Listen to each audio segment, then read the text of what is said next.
So this is the demo for PA4. Some new features I've added to my game include a game object manager that manages the various aliens used in the Space Invaders game.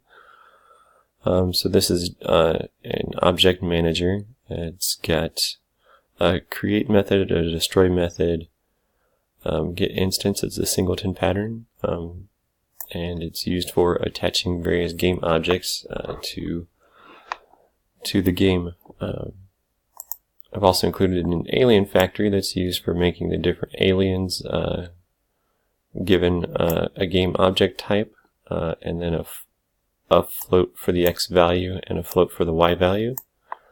And then based on the object type that's passed in, it creates a new either alien crab, alien octopus, or alien squid.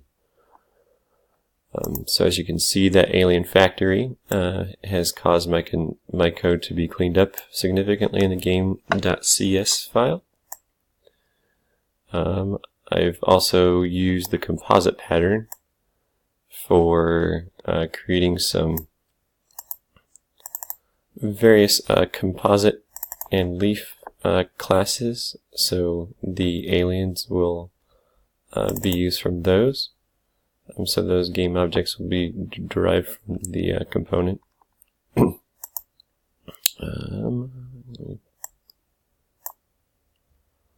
And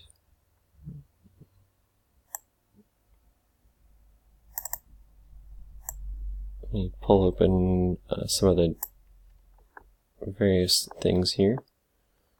Class diagrams. So this composite pattern, the game object derives from the leaf node,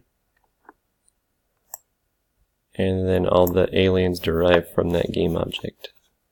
So that way when the update method gets called from the base classes, it updates all of the information from each of those using the game object manager.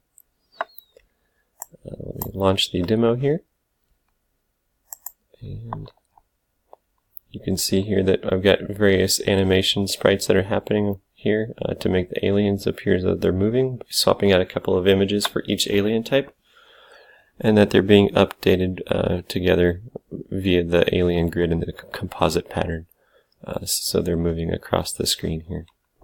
Thanks for watching.